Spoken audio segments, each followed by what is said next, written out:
हाय दोस्तों, आप सभी का स्वागत है। आज मैं बताऊंगी किचन टिप्स जिससे कि किचन में काम करना आसान हो जाता है।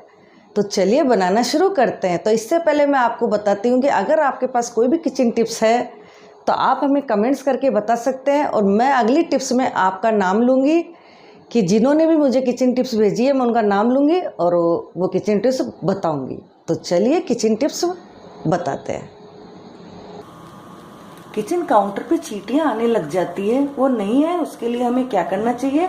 पानी ले ले और इसमें नमक डाल दे, 1 चम्मच करीबन नमक डाल दे और इसे मिक्स कर ले और फिर कपड़े को भिगो दे और फिर चारों तरफ से इससे पोंछा लगा दे, चारों किनारे इस तरह से लगा दे तो इससे चींटियां नहीं आएगी। जब भी हम आइस जमाते हैं तो हम नॉर्मली ठंडा पानी डाल देते हैं और इसे जमा देते हैं, तो जमने में थोड़ा ज्यादा समय लगता है।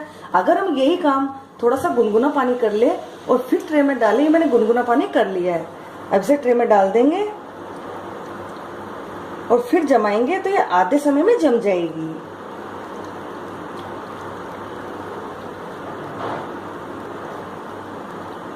अब इसे हम जमाने के लिए रख देंगे तो जो आइस 1 घंटे में जमती है वो आधे घंटे में जम के तैयार हो जाएगी। जब भी हम गेहूं के आटे की पुड़ी बनाते हैं तो उसमें नमक और अजवाइन ये तो हम डालते ही हैं। अगर इसमें हम ये मैंने 1 कप गेहूं का आटा लिया है, इसमें इतनी सी चीनी ली है, अगर इस चीनी को डाल देंगे और फिर पुड़ी का आटा लगाएंगे तो ये पुड़ी बड़ी स्वादिष्ट लगेगी। तो इस तरह से आप भी ट्राई कीजिए। जब भी हमें लोहे के तवे को साफ करना हो तो मैंने आधा नींबू लिया है, इसमें फोक से इस तरह से कर लेंगे, अंदर फोक को डाल देंगे इसके अंदर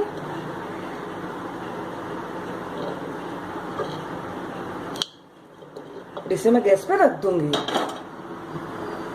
और इसमें थोड़ा सा नमक डाल देंगे। जैसे जैसे गर्म होता जाएगा हम इस तरह से रगड़ते, इसे इस तरह से रगड़ते जाएंगे, ये साफ होता जाएगा।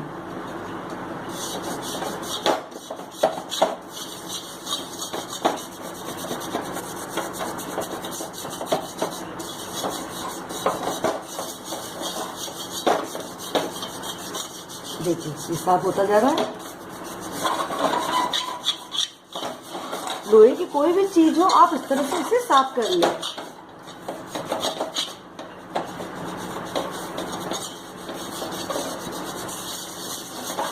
गैस सिम कर दूंगी इस समय और इसे मैं रगड़ूंगी। थोड़ा सा पानी भी डाल देंगे इसमें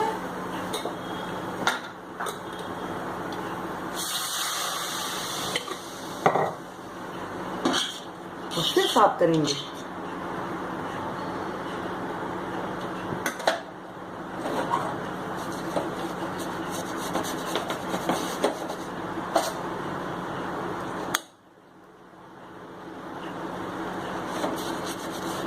देखिए कितना साफ हो गया है।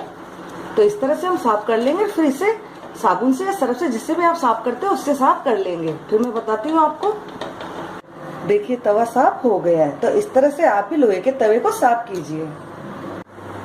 जब भी हम गर्मियों में आटा लगाते हैं, जैसे रोजाना ही लगाते हैं आटा तो चपाती का, तो गर्मियों में ऊपर से ये सूख जाता है, तो नहीं सूखे उसके लिए हमें थोड़ा सा ऑयल ले ले इस तरह से और इसे इस तरह से लगा ले और फिर मसल ले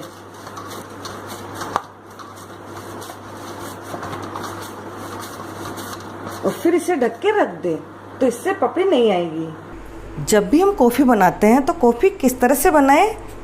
ये मैंने कॉफ़ी ली है, आधी चम्मच कॉफ़ी ली है और 1/4 चम्मच बोर्नवीटा डाल देंगे, 1 चम्मच चीनी डाल देंगे और थोड़ा सा पानी डालेंगे। 1 चम्मच ही पानी डाल लेंगे पहले तो और इसे हम फेंट लेंगे। तो जब भी आप कॉफ़ी बनाएं तो उसमें थोड़ा सा बोर्नवीटा डाल ले, इससे कि कॉफ़ी का टेस्ट दोगुना हो जाएगा। इसे फेंट लेंगे और जैसे भी हम कॉफ़ी बनाते हैं उस तरह से आप कॉफ़ी बना ले। जब भी हम मलाई में से घी निकालते हैं तो उसमें काफ़ी समय लग जाता है निकालने में। तो इसके लिए हमें क्या करना चाहिए, ये मैंने नींबू लिया है आधा, इसमें 3 से जब ये पूरी मलाई पिघल जाएगी तब इसमें हम नींबू डालेंगे।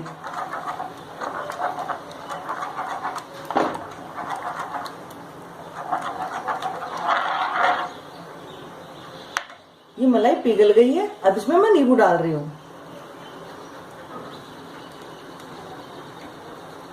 और अब घी निकालेंगे तो ये जल्दी से घी निकल के तैयार हो जाएगा और घी में भी कोई टेस्ट में फर्क नहीं आएगा। तो इस तरह से आप मलाई में से घी निकालिए तो जो इसका मावा निकलेगा वो भी इतना अच्छा निकलेगा कि उससे आप कोई सी भी आप रेसिपी बना सकते हो। तो मैं आपको आगे बता दूंगी कि इसका मावा किस तरह से निकला है। देखिए कितना अच्छा घी निकला है और देखिए मावा भी कितना अच्छा निकला है। अब हम घी को अलग कर लेंगे और मावे को अलग कर लेंगे। तो इस तरह से जब भी आपको मलाई में से घी निकालना हो तो आप इस तरह से निकालिए। जब भी हम ये छोले की सब्जी बनाते हैं, ये छोले मैंने भिगो के तैयार कर लिए हैं, तो इन्हें हम उबालते हैं तो उबालने में काफी समय लग जाता है। तो नहीं लगे उसके लिए मैं आपको बता रही हूँ, आधी चम्मच बेकिंग सोडा ले लें और इसे इस तरह से मिक्स कर लें। और अब इसे आधे घंटे के लिए ढक के रख दें और फिर इन्हें हम उबालेंगे तो एक सीटी में ही उबल के तैयार हो जाएंगे। जब भी हम कच्चे केले को उबालते हैं, ये मैं इन्हें कुकर में डाल दूंगी और पानी डाल देंगे और इसमें हमें नमक डालना चाहिए। आधी चम्मच करीबन नमक डाल देंगे और आधी चम्मच करीबन ही हल्दी डाल देंगे, इससे कि केले काले नहीं होते। तो जब भी आप कच्चे केले उबालें तो उसमें नमक और हल्दी जरूर डालें। जब भी हम दही जमाते हैं तो एक दिन तक तो दही सही रहता है, लेकिन दूसरे दिन हम दही को काम में लेते हैं तो थोड़ा खट्टापन हो जाता है और थोड़ा खराब हो जाता है। तो ताज़ा बनाए रखने के लिए हमें कोई भी कच्चा नारियल ले लें या पका हुआ नारियल का टुकड़ा ले लें, इसे दही के अंदर डाल दें और फिर फ्रिज में रख दें तो ये ताज़ा बना रहेगा। तो मुझे उम्मीद है कि आपको किचन टिप्स पसंद आएगी। तो आप ज़्यादा से ज़्यादा लाइक कीजिए, शेयर कीजिए और मेरे चैनल को फॉलो कीजिए, ताकि कोई भी मैं किचन टिप्स डालूँ या कोई भी मैं रेसिपी डालती हूँ तो आपको उसका नोटिफिकेशन मिल सके। तो बाय बाय।